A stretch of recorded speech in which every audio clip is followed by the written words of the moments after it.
Assalamualaikum. Waalaikumsalam. Om Swastiastu. Namo Buddhaya, salam kebajikan, rahayu, namaste, shalom. Semoga pikiran baik dan indah datang dari segala penjuru. Salam sejahtera. Asik. Kembali lagi. Salam baru ya, salam baru. Salam baru. Asik. Oh iya, jangan ya. Selamat datang di Ruang Saung bersama Kang Nanang, sang dosen komunikasi visual. Dan saya Banon Gautama. Ininya ininya lagi. Kaosnya ganti ya. Kosnya ganti. Saya enggak. Padahal pembahasannya mau sama. Saya yang minggu kemarin tuh kalau sarung ganti. Oke. Dalamnya nggak ganti, emang nggak pakai. Dikasih tahu kan. Mau ngomongin apa nih, Kang? Kalau Ya. politik saya nggak ngerti ya, tapi ya nggak apa-apa ya. Enggak, kita udah udah cukup lah tadi ya. Tadi lagi. Udah cukup lah minggu-minggu lalu bahas dua isu, bukan isu politik sih sebenarnya, itu konteksnya kan kita ngomongin imajinasi ya. Ya. Saya tuh ini ya, apa namanya? Ini anu lah. Ini anu lagi. Itu kan itu ada, coba dilihat.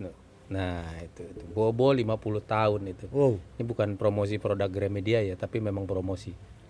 Kayaknya. Cerpen dan dongeng terbaik sepanjang masa. Nah, silakan pasang iklan. Itu kalau saya lihat ya, saya nggak tahu tuh kapan mulai dipromosikan dan diterbitkan, tapi 50 tahun 50 tahun tuh banyak yang nyari akhirnya kan gitu. Sampai sekarang juga. Termasuk Kang Nanang, yang beli Kang Nanang nih. Iya, saya beli itu. Saya beli bareng-bareng. Jadi waktu ditawarin saya lihat harganya di bawah 100 ya. Apa bersihin lagi enggak? Enggak, cukup. Oh, ini kenangan emang sih. Saya dulu masa kecilnya Iya, juga saya mau bilang waktu dibilang harganya ya 75.000. enggak berapa ya, 80 apa berapa gitu lah ya. Itu harga aslinya memang. Memang mereka enggak itu. Tapi ketika itu mulai banyak yang beli, kayaknya tuh di awal-awal tuh banyak yang beli terus habis. Itu terus banyak yang jual sampai ratusan, 700 ada yang. Gila-gila juga emang. Maksudnya Kalau yang jual urusan percaloan itu. 700.000 maksudnya. Iya. Satu buku ini. Iya, ada yang 500, ada yang 700 nawar. Gitu. Ya, Iya. karena edisi terbatas, edisi koleksi terbatas nih. Ini apa yang ngelip ya habis makan? Edisi koleksi kemelekatan sebetulnya. Kemelekatan dengan hawa. Dengan majalah, dengan apapun sih. Tapi Iya. cerpen dan dongeng salah satu pemantik atau pemancing trigger untuk anak-anak menumbuhkan, mengembangkan imajinasi. Jadi kelihatannya ada dua tipe pembeli ya mungkin ya, kalau ini sok-sok menganalisis pembeli gitu. Ada yang memang beli dengan pikiran bahwa ini akan diberikan kepada anak-anaknya gitu. Yang mungkin entah dia pernah berlangganan masih atau belum gitu. Sementara dia masa kecilnya akrab dengan itu. Atau memang ada juga kalau teman saya ya posting gitu kira-kira, bukan bagus juga informasi ya gitu, dia menunjukkan dia beli bobo itu karena dia ingin kembali ke masa kecil gitu, ketika dia itu kan 50 tahun umur saya saja sekarang belum nyampe 50 tahun, enggak ya. Lebih. Oh, lebih ya? Kok Anda kaget? Saya tampak muda aja. Oh enggak ya. Awet tua ya gitu. Ada manusia yang memang dari kecil udah tua ya. Kalau saya emang ya begitu juga sama. Jadi saya segini aja. Jadi poinnya memang orang kembali ke masa kanak-kanak, dan masa kanak-kanak itu adalah masa ketika imajinasi itu menemukan ruang kebebasannya. Masa emas bagi imajinasi kan. Apa imajinasi paling gila yang pernah Anda yang pernah muncul dalam pikiran Anda ketika waktu kecil, Bung Banon? Ingat gak? Saya pakai kostum Batman, ya kan? Oh ya. Oh, dibeliin di Jakarta, kan saya orang kampung, Kang. Di Jawa Timur ya. Ibu saya pergi ke Jakarta untuk sekolah dinas di PMI. Saya dibeliin baju Batman yang ada begini-begininya nih. Datang, iya. pakai topeng. Wah, lari-lari, habis itu nggak sekolah saya. Udah jadi Batman udah saya. Mungkin kalau cita-citanya dulu apa jadi Batman kan gitu-gitu ya, jadi Superman itu. Iya. Anda bagus ya karena udah agak kesini kan, ada Batman gitu. Kalau saya kan kampungnya kampung bener juga. Tapi sekampung-kampungnya Anda kan sudah ada TV kan? TV Ada tetangga. Jadi kalau kita nonton TV Tapi kita kan nggak terlalu rame-rame jauh juga. kan? Nggak terlalu jauh. Kalau saya agak lumayan jauh dan TV cuman Hah? TV Balai Desa. Bukan balai desa juga sih, ada orang kaya gitu, bos kopra. Kita nonton di situ tuh, Dunia Dalam Berita. Dunia Dalam Berita. Nungguin karena akan ada film apa sih, cerita akhir pekan ya. Pokoknya malam minggu. Dan berita aja ditonton kayak asik gitu. Ada satu program yang saya ingat banget waktu kecil tuh di televisi tuh, dari desa ke desa, itu kayaknya seru banget tuh ngelihat. Karena langka. Ya. Sama kayak media tadi yang tadi teori suntik atau peluru lah, yang media visual tadi ya. Karena dulu langka ya. Apalagi radio dulu kan cuma satu. Jadi kalau Anda nggak ngebunuh, Anda akan dibunuh. Udah percaya semua kan jadi PKI waktu itu. Waduh, jadi PKI kan. Editnya nih. Nggak apa-apa kayaknya sih, aman ya. Kita dulu nonton bola aja pakai imajinasi kan, karena dengarnya di radio kan. Oh iya ya. Ya, umpan bola ke depan diterima Ajat Sudrajat, begitu-gitu loh. Kalau di Banten kan dengernya waktu itu Jawa Barat kan, masih Jawa Barat gitu. Jadi bintang sepak bolanya Ajat Sudrajat gitu. Sumbernya cuma satu ya, yang mempengaruhi kita tuh belum banyak. Kalau sekarang tuh banyak banget, semua orang pengen mempengaruhi gitu. Terus dongeng Sunda nyambung gitu. Waktu dulu kan teknologinya begitu tuh. Iya. Apa ya, teknologinya? Budayanya. Hiburannya. Gitu. Ada jam-jam tertentu semua nengkleng di radio gitu. Kadang-kadang suara radio juga kecil gitu. Ya itu masa lalu lah. Intinya sih masa kecil itu, ini bukan inti juga sih. Masa kecil itu kenapa imajinasi itu hebat gitu. Karena tidak ada yang membatasi, tidak ada yang menilai, bahkan diri sendiri. Oh iya, kalau saya tuh dulu, kalau Anda kan Batman tuh tadi. Makanya tadi kita ngomongin media-media itu ya, karena Anda kan ada televisi deket gitu. Kalau saya dulu layar tancap gitu. Ya, saya juga ngalamin layar tancap. Jadi saya main-main perang-perangan sama teman-teman, terus nyari apa namanya, wig-wig bekas dari tempat sampah gitu. Oh, apa aja dipakai, jadi terus nemu itu belaga-belaga jadi si buta dari gua hantu. Wah, kacau banget deh itu kalau inget ya. Pak, ya itu adalah saat dimana kita merasa bahwa itu tuh apa ya, susah juga menggambarkannya. Indah, membuat kita hidup mungkin ya kalau diukur sekarang, tapi kan waktu itu nggak merasa ya. Jadi ya bermain itu adalah hidup dalam dunia imajinasi kan gitu, bermain waktu kecil. Iya. Dan kita tidak khawatir, tidak mencemaskan, dan tidak memikirkan orang lain akan menilai apa. Justru semakin ada orang nonton mungkin semakin bangga. Lalu diri kita juga tidak menilai itu gitu. Nah, ketika akil balik, tumbuh dewasa, nalar kita berkembang, banyak pengaruh sosial. Kalau dalam bahasa ininya apa namanya, ada konstruksi, ada definisi tentang perilaku, tentang bahkan tentang apa yang harus dihayalkan gitu.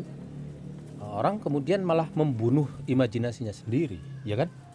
Ketika kita menertawakan hayalan kita waktu kecil gitu, atau imajinasi kita waktu kecil, itu kan situasi kita membunuh imajinasi. Dan katanya kalau itu berlangsung terus menerus itu kan berbahaya, karena mental block.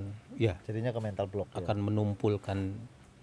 Tadi itu kan kita juga pernah bilang di episode lalu, imajinasi itu penting karena bukan hanya dalam konteks melahirkan karya-karya kreatif, tapi bisa jadi juga dalam konteks melahirkan kebijakan untuk para pemimpin kan gitu. Asik, sok-sok kemana gitu ya.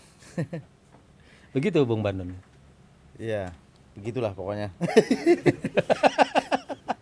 Iya, imajinasi. Mental block tuh apa? Kita sendiri mengeblok yang tadi Kang Nanang kita kita meruntuhkan imajinasi kita sendiri tuh, seolah kita ya, ketika kita bermimpi pengen mewujudkan mimpi kita setinggi langit, ternyata pas pada saat dewasa kemudian mewujudkan itu tidak mudah, ternyata banyak kegagalan, dan akhirnya ya kita ngeblok diri kita sendiri. Udahlah, jangan gitu, ini demi kesehatan kita. Maksudnya kita adalah saya ya. Semua orang tuh mental blocknya dia nggak jahat, si dirinya sendiri mengkritik dirinya sendiri, yang tadi kita bahas critical factor tadi, itu demi kesehatannya dia sendiri, demi waktu yang dia luangkan bersama keluarga. Jadi nggak harus mencapai cita-cita kok, yang penting kamu sehat, hidup awet lah pokoknya, panjang umur gitu, atau bisa kumpul sama keluarga. Mimpi mah oke lah, kalau kita punya imajinasi atau punya mimpi yang perlu diwujudkan, tapi mental block ini sebenarnya menyelamatkan kita juga gitu.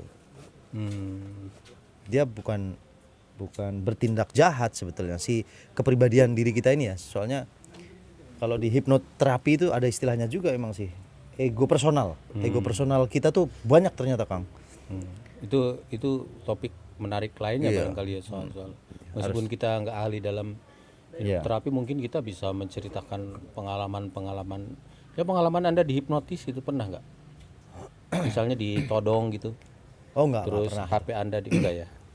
Kalau hypnoself gitu ya, atau menghipnotis diri sendiri gitu kan, kayak afirmasi gitu ya, mengulang-ulang kata-kata baik, semangat, menyemangati diri sendiri, atau bahkan ada panduannya kayak guided meditation. Itu juga salah satu sebetulnya kita menyerahkan atau membuka diri kita, telinga kita untuk dipengaruhi sama guru atau tokoh yang ingin memasuki alam bawah sadar kita dengan kata-kata yang baik. Misalkan semoga saya selamat dan terhindar dari mara bahaya, semoga saya sehat, semoga saya bahagia, semoga saya terjauhi dari rasa marah, takut dan khawatir. Itu diulang-ulang itu terus bisa merasakan di seluruh tubuh jadi sehat beneran gitu. Oke, kembali ke konteks tadi ya. Berarti kalau dalam kepentingan kita untuk mengasah dan mengembangkan kemampuan imajinatif, sebenarnya mental block itu berbahaya. Karena tadi itu kita sebenarnya waktu kanak-kanak ya menjadi keren imajinasi anak-anak itu. Dia kalau bikin gambar misalnya tidak terbayangkan itu objeknya yang digambar itu kan. Ya. Tadi itu yang kayak manusia tapi kepala udang, atau yang lebih dahsyat dari itu kan. Karena tadi itu tidak ada yang menilai dan seterusnya. Karena itu kemudian di usia atau di masa-masa ketika dewasa dan kita punya kesadaran bahwa imajinasi itu penting, berarti kan ada kebutuhan atau salah satu strateginya gimana caranya kita menikmati suasana atau kembali ke dalam suasana masa kanak-kanak. Ketika itu bisa ada caranya nggak sih? Kalau misalnya Anda kan orang teater ya, di teater ada nggak misalnya trik untuk membuat orang yang dilatih itu atau orang yang punya minat di dunia acting itu supaya pikirannya atau apanya berada di dalam situasi masa kanak-kanak atau gimana gitu?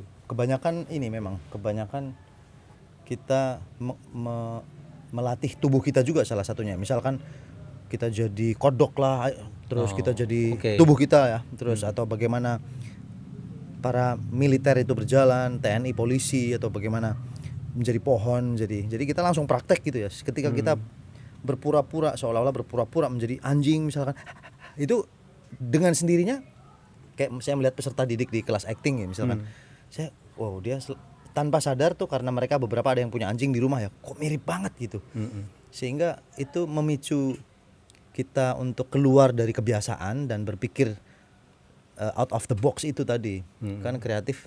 Kalau orang-orang kan misalkan mungkin wah najis gitu kan misalkan, atau apalah, ada batasan-batasan dari ancaman-ancaman budaya, norma dan agama gitu. Itu yang membatasi, sehingga kritiknya itu karena ancaman itu menjadi ke diri sendiri, terus kita menyalahkan diri sendiri, mengkritik critical factor tadi. Apa ya, menjadi halusinasi itu tadi kayaknya, Kang. Kayak apa yang dikenali Kang Nanang itu yang sampai nelpon atau curhatnya Mas Dimas ya. Siapa tuh? Di Malimping. Oh, oke. Itu dia karena persoalan-persoalan nilai-nilai budaya, moral dan agama yang telah diyakini bertahun-tahun di alam bawah sadarnya terekam, sehingga ketika dia melakukan kesalahan-kesalahan itu, meskipun nggak ada yang marahin, ya kan? Tapi karena nilai itu sudah ada, dia merasa kayak dihantui rasa bersalah itu tuh. Oke. Mental block juga sih itu sebetulnya. Ya tadi yang kita bilang ya, pengaruh terhadap berkembangnya imajinasi itu memang eksternal ya, dari luar itu, bukan hanya internal gitu ya. Iya, dua-duanya. Jadi dari dalam kita kemudian menciptakan blok tadi itu, menganggap bahwa imajinasi semacam itu tuh ya kita tertawakan gitu, absurd banget ya gitu. Padahal justru absurditas itu mungkin ya kalau misalnya dia bisa kembali ke masa itu dan dikembangkan, dihayati, direfleksikan kembali, justru bisa menjadi karya gitu, bisa menjadi sesuatu kan. Mungkin seniman saya kira termasuk yang paling ya mau tidak mau ya, karena banyak menggunakan aspek imajinasi kan ya gitu. Sehingga kita bisa melihat bukan hanya di dunia akting ya, misalnya di seni rupa itu kan banyak orang yang melahirkan karya-karya tidak terduga gitu. Bentuk-bentuk bukan hanya dia sedemikian piawainya misalnya memindahkan realitas ke dalam kanvas dalam bentuk yang natural gitu. Di luar itu kan ada yang bentuk-bentuk yang abstrak kayak gitu-gitu. Yang abstrak tuh bukan hanya permainan warna garis-garis, bisa juga dalam bentuk figur-figur yang kayaknya tidak terbayangkan ada di dalam realitas itu. Tidak terbayangkan. Berarti orang-orang itu sudah bisa kembali benar-benar total masuk ke masa kanak-kanak ketika imajinasi itu betul-betul bebas ya. Kurang lebih kira-kira begitu ya Bung Banon ya. Ya, saya ibaratnya saya waktu kuliah di kesenian gitu ya. Waktu itu kan saya juga punya nilai moral budaya agama yang saya anut gitu ya. Begitu masuk ke kampus tuh senior-senior kan punya ujian atau punya misalkan kayak ospek lah. Saya kaget juga itu, buset, ini seluas ini, melampaui apa yang saya pikirkan kan, melampaui batasan-batasan kesopan santun, norma, nilai-nilai moral atau agama. Mereka melampaui itu semua sehingga kadang-kadang kreativitas itu di situ tuh. Yang kita anggap dosa, nggak boleh, haram atau dimarahi Tuhan itu jauh dari situ tuh, sehingga kita kok bisa begini ya, saya shock juga tuh waktu itu, tapi lama-lama terbiasa. Iya. Artinya memang di ruang-ruang tertentu ya hal-hal semacam itu harus ditanggalkan ya, nilai-nilai semacam itu ketika ya salah benar, baik buruk, kalah menang, sukses gagal itu harus kita lampaui imajinasi gitu. hendak dieksplorasi gitu, kira-kira begitu dieksplorasi ya. Betul. Dialog dengan etika itu akan dibutuhkan di ruang yang berbeda gitu kira-kira. Iya. Karena etika kan ya, secara definisi kan etika itu pasti berkaitan dengan orang lain gitu, kira-kira begitu kan ya. Iya. Meskipun di situ ada orang lain juga, tapi kan satu kelompok gitu yang sama-sama berada dalam satu tujuan gitu. Ini kita lagi mengeksplorasi imajinasi gitu. Imajinasi ya. Iya. Kalau itu Anda tersinggung ya itu bukan persoalan saya, itu persoalan Anda. Kenapa Anda jadi tersinggung? Padahal sebetulnya niat saya bukan menyinggung Anda. Gitu. Misalkan begitu kan, penonton banyak gitu. Begitu kira-kira, semoga Anda bisa menarik kesimpulan sendiri karena saya tidak tahu harus menyimpulkan apa. Terima kasih, kita lanjutkan lagi di next episode. Om Swastiastu, Namo Buddhaya, salam kebajikan, rahayu, namaste, shalom, assalamualaikum. Semoga pikiran baik indah datang dari segala penjuru. Waalaikumsalam, salam sejahtera. Salam sejahtera.